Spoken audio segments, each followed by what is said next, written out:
Alright, same old boring Genghis smash that everybody seen last week. Probably a week prior. It's me, Wally.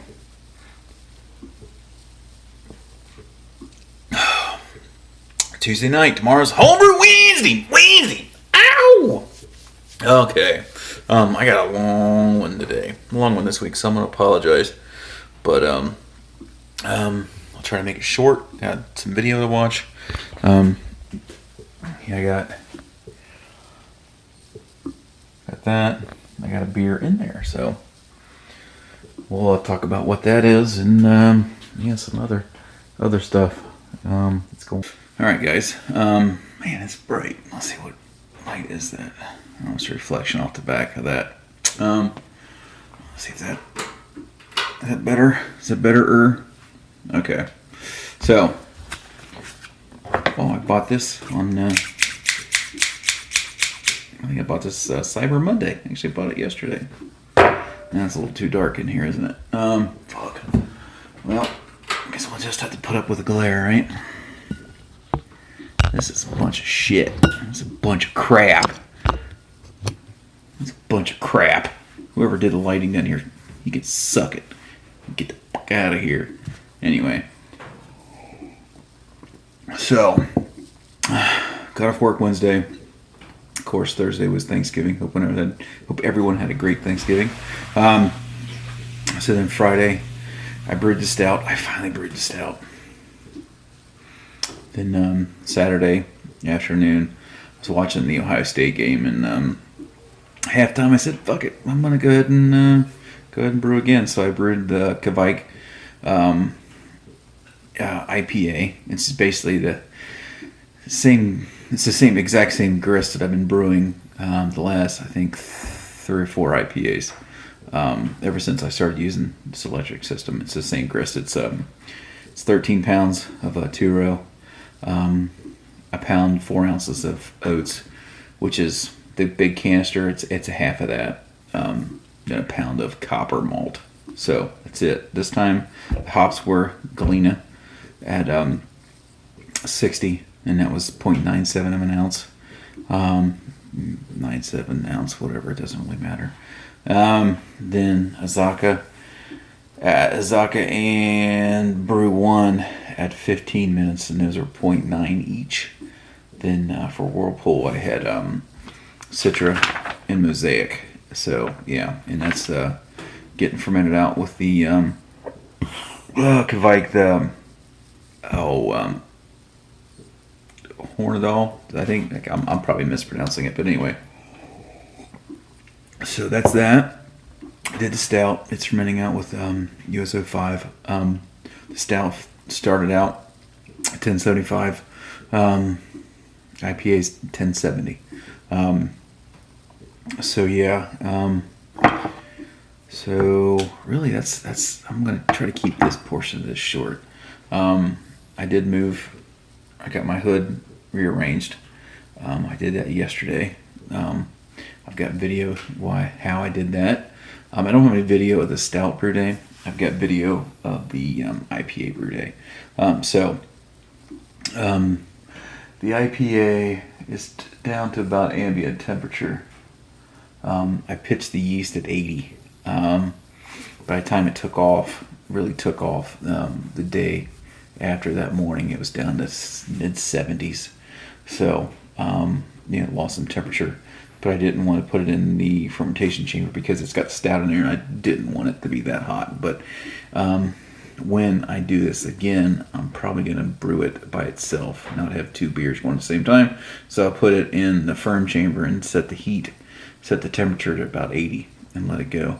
But I'm pretty confident it'll be just fine the way it is.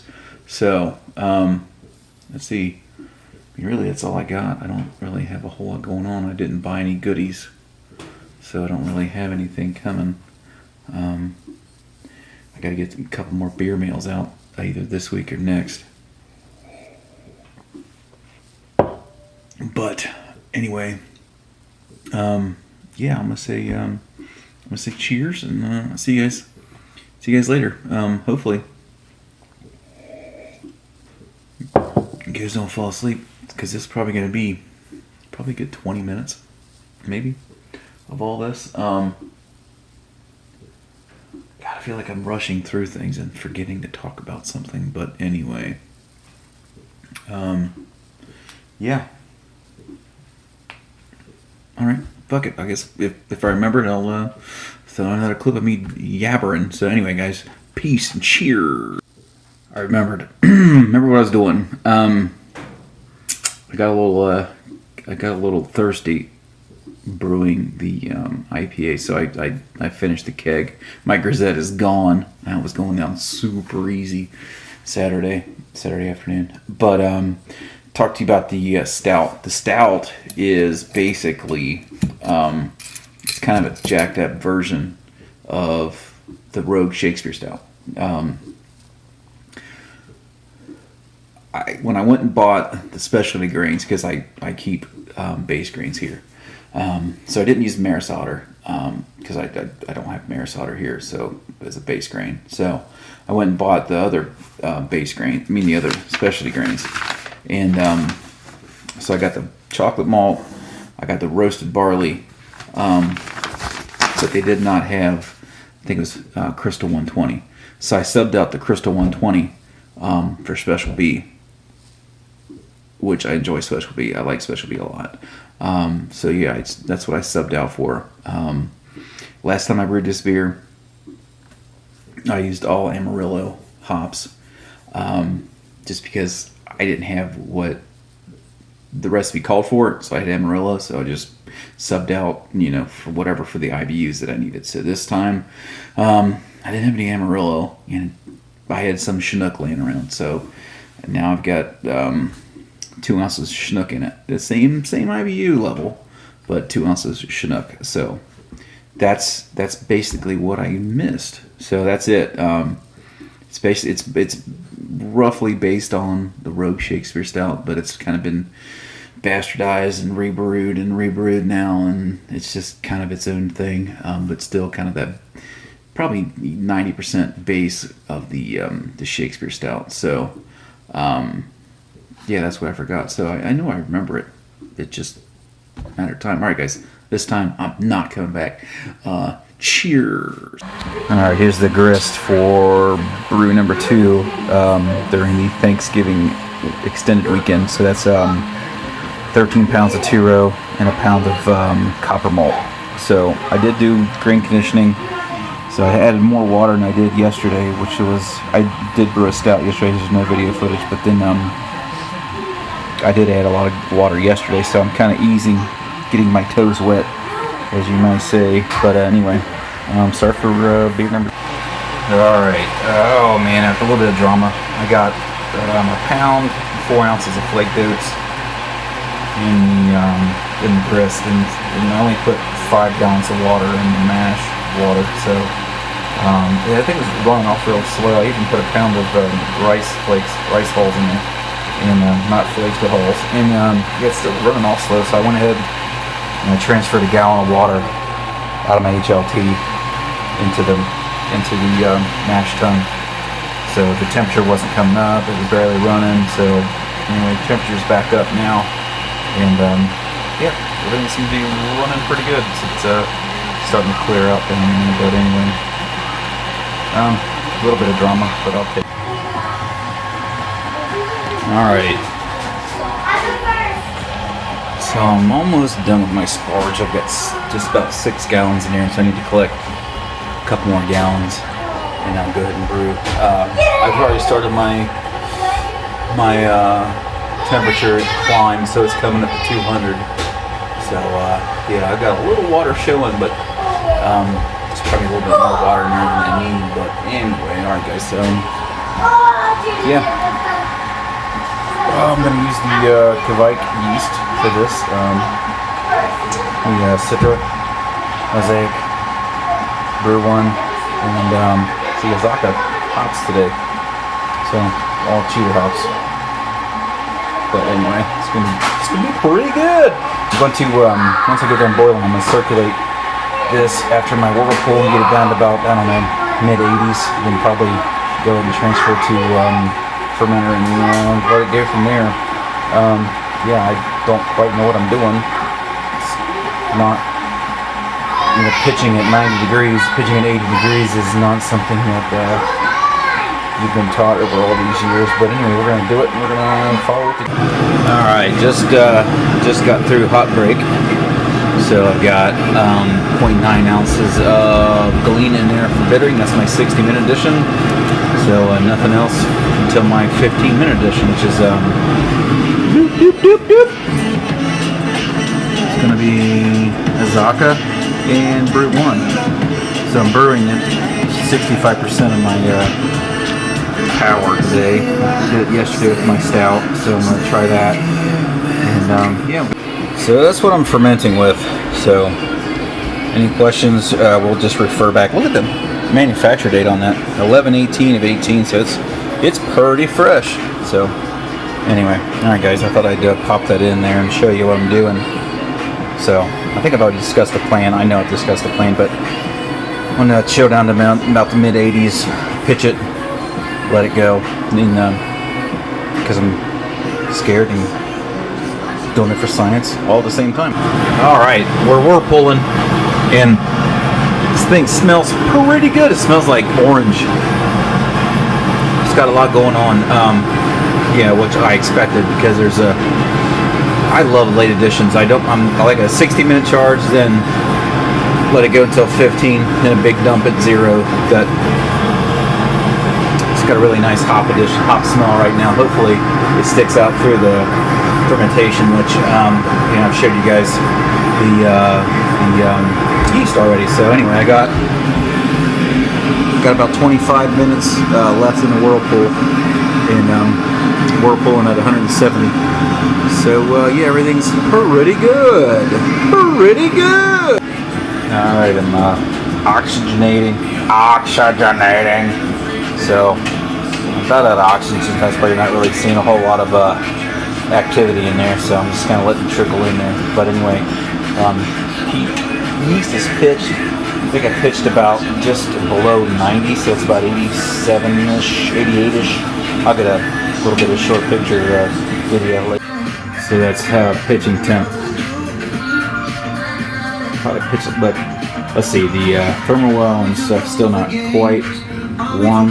I just put the lid on my brew bucket, so it's probably a little bit warmer. I'll let it check it. Here you can see it just went up again, so I'll check it. So that's fermentation temperature right there, 80.5. All right.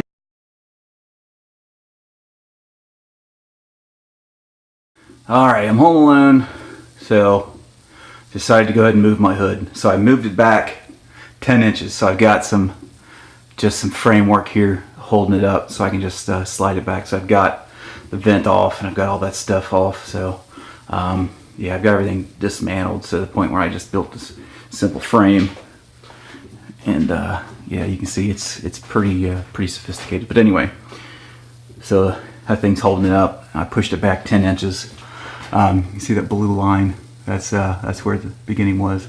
So then that's 10 inches. So I should have enough room to get my elbows and stuff in back and put the fan on the side. So anyway, new adventure. All right, so it's all moved back. So see, I've got some room there.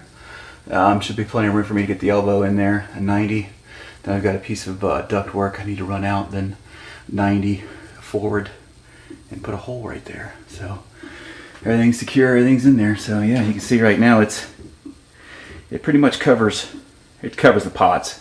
There's a few inches in the back that it doesn't cover, but it's overhanging in the front, so it should catch everything that I've got, all the steam that I'm gonna. All right, I've got the fan relocated and hung. So I thought I bought a blank off for that, but I need to buy or make a blank off for that. But that's the new hole. So yeah, everything's ready. I've got to come in here and turn that, run a short piece over, run the 90 over, and yeah, should be good. Seal it up with some tape. But yeah, it's close. Yeah, pretty. All right, now I got it plumbed. Got it all sealed with tape. I got all my electric reran. So that's the fan control. Come over here, this rat's nest is I ran to put a new outlet in there, and that runs that little box. That's for the water meter, for lack of a better term. So yeah, I've got some cleaning up to do, but I got a little blank off. I cut out of some scrap aluminum. One thing I do need to do, I need to go ahead and make a removable flap and removable door, maybe hinges on the top, so I can flip it up. Because during the summertime, you can see all this mold. That's from the heat differentiation between the outside and here. So it's got condensation in there. So that's what you're seeing in there. So it's not, when it's 100 degrees outside, you come in here and it's 65 ambient. There is droplets of water on the top of that. So I need to seal that off. But anyway, that's a pretty much, well, I've got a 4-foot LED light like that one. I may hang it on the bottom just so I can see down into the pots. It's a real dark area for me. But anyway, all right, all cleaned up and pots put back in place. And I'm gonna step off to the side here, so you can see that now the boil pot in position that I have it when I'm actually actively boiling is completely contained by the hood, so I shouldn't have any issue now with any steam getting out around it. So anyway, that's the it. I'm done with it. Everything's cleaned up. I need to get the little closure for the vent, just so I don't have any condensation during the summertime. But anyway, besides that, it's all cleaned up, and I just got to put some stuff back to. All right, last minute redneck engineering. So I went ahead and dragged one of those LED lights out, and I drilled some holes, and I just attached it on that face, on that lip, to the bottom side of the skirt of this thing. So anyway, I'll go ahead and pull the switch. We'll see. Oh my God, everything's lit up. So yeah, we'll see what happens if I keep it or just say the hell with it and find something else. But anyway, yeah, right now it's not in my way. Shouldn't be in the way. So I'm gonna go as it is, and yeah, we'll call it a day.